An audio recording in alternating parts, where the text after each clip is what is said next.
and he or she wasn't what they said they were. They could not hold the illusion that they presented when you met them at the start. Things begin to accumulate and work against you. They don't know how to find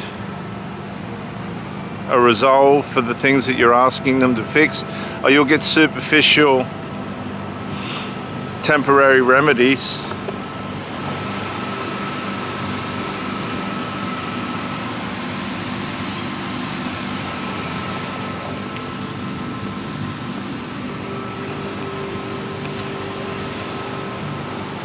But they're not going to be enough to give you a sense of satisfaction that everything's going to be all right. You have been around long enough to know that superficiality is a game people will play to hold you, keep you in a holding pattern in the relationship so they don't lose you.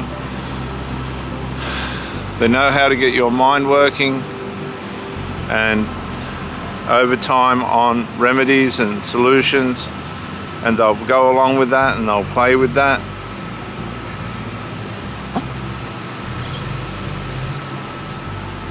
To keep you distracted from the real issues. But as you become more conscious of the fact that there's something seriously wrong and there's a strong possibility that it will never be resolved, you look for outside advice to double check yourself.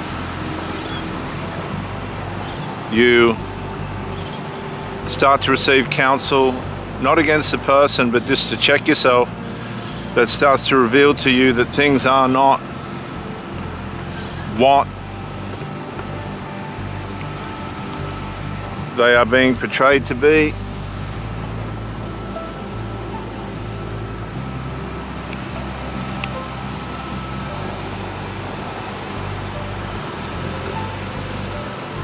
And you're alarmed because the person keeps turning up and you really want things to work, and they do work.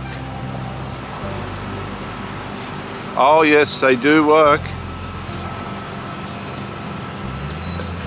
But there's a flaw in the character and behaviors and habits of this person that are going to continue to sabotage and deplete and ruin the relationship to such an extent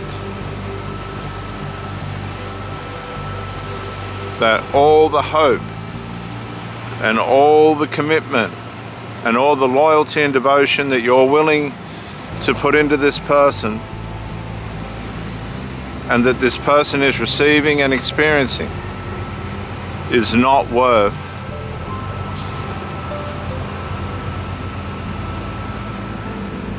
fixing the problems at hand. Now, you might be partly to blame for all this. You probably saw the red flags and ignored them. You've got nobody else to blame but yourself for that, but that's not the end of the world. You can build from that, you can learn from that. You don't have to judge. Your work's being affected. You've got migraines and headaches. You possibly have rolled your ankle or tripped over or fallen because of the overthinking and the confusion and trauma, psychological trauma that comes with being passively aggressively abused this way. You notice that as you text or try and ring, they just don't answer the phone, and you know they've got a intimate relationship going on with the phone and everyone that's in it, as it were. You're not as important as these things.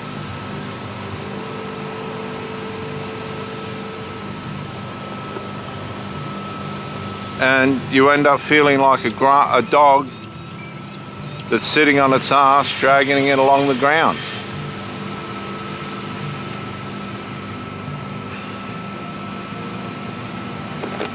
Which is not a very nice place to be or place to feel. You don't want to feel that way. So you try and devise ways in which you can try harder, and you do. You're doing all the right things, but there's still this horrible, violating void within the relationship. They're going missing for longer periods of time. You notice that they're turning up influenced by alcohol and drugs or other things. One minute they're high, the next minute they're asleep. They're just asleep on your lounge, and there's no credible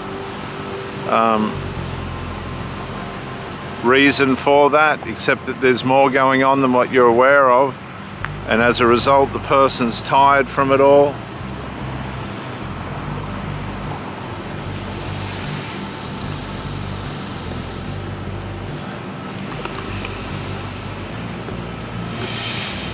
You're let down, you're broken down, you're split in two. You're trying to make things right for yourself, but manage a relationship. Well, I've seen many parents, single mothers that I've been with, have to try and manage despondent family members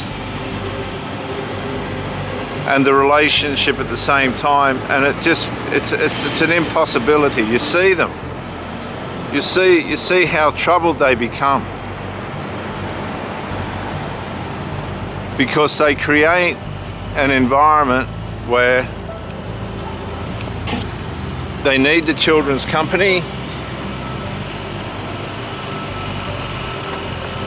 they need the children's psychological intimacy to fill the void in their life, and so they surrogate these people, and then they can't undo the surrogacy. So when they meet somebody, it'll all be okay at first, but if it looks like it's a relationship that's going to hold, then all of a sudden, all hell breaks loose. And you see these people split. There's nothing they can do to stop the hostility from the family members.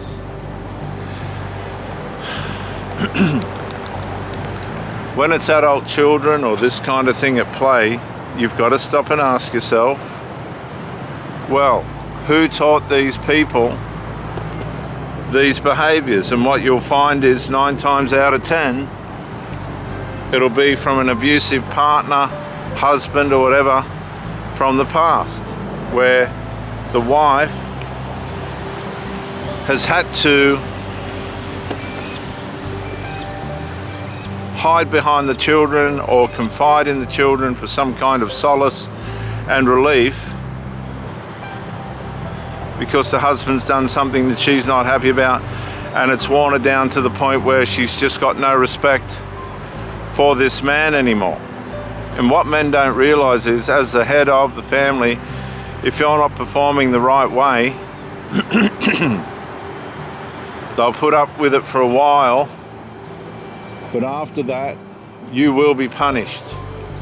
You'll be called for what you are. They will begin to detach, and they will begin to try and find peace and happiness in somebody else. And you say, how can that be? We've got a family, we've got children, we've got a house. Yes, we have our problems. How can this be? It happens every day. Oh, she caused this, she contributed to it, she was part of the problem. It happens every day. It doesn't matter. Once somebody's made up their mind that you're a pain in the ass, that you're not an asset but a liability, they're going to do what they need to do for themselves and their children, even though they're your children as well. And the next thing you know, they're gone, the children are gone, your dog's gone, and you go to visit, and your dog that you fed for years, that you put yourself out for, is now attacking you, barking at you.